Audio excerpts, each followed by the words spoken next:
Would have been the start of the New Mexico State Fair in Albuquerque, but it was canceled due to COVID-19. That's a big disappointment for children in local Future Farmers of America chapters who raised animals all year long in preparation. KTSM 9 News reporter Shelby Kapp is in Las Cruces with a look at how all their hard work will still compete. This steer that you see here was raised from the day he was born by Mayfield high schooler Grady Hodnett, all in preparation for the 2020 New Mexico State Fair. Now, even though Grady can't be there in person, he is still competing from afar at a chance at the grand champion title. Ultimately, the goal for every showman is to go out there and win grand champion. Grady will still have a chance to compete. His family took videos of his steer to be judged virtually. But Grady says after a year and a half of preparation, it was a letdown, the fair being canceled. It's heart-wrenching because we've been working with these animals. I've had them since March. I've been really working with them since November of 19. Every year, Grady raises a steer, shows it, and then sells it at the State Fair auction, which will also be virtual this year. Every year that I make the sale, a portion of that money goes to the next year's animals and the next year's feed, and then a portion of it goes to my scholarship fund.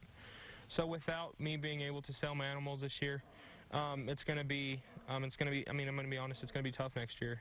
But New Mexico State Fair officials anticipating a good buyer turnout for the virtual auction that will be on September 24th, saying some sponsors who supported other events at the fair are now looking into the livestock portion since the fair is canceled. We've been reaching out to our different sponsors who haven't been able to participate. They needed something to participate in. So sponsors that don't normally support the directly with cash, the livestock sale, now are involved, and all of a sudden they're getting a little excited. Hopeful that by having the livestock show and auction virtually, it will give people an opportunity who maybe had never seen the livestock side of the fair to see what kids like Grady Hodnett do.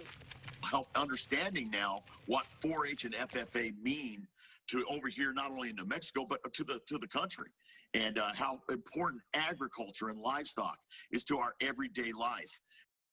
Grady Hodnett telling me he only has one more year left to show at the New Mexico State Fair, so he's hopeful that someone will purchase his steer during the virtual livestock auction so that he will be able to afford a steer for the 2021 New Mexico State Fair that will hopefully be in person. Now, you can find more information about the virtual livestock auction on KTSM.com. Reporting in Las Cruces, Shelby Kapp, KTSM 9 News.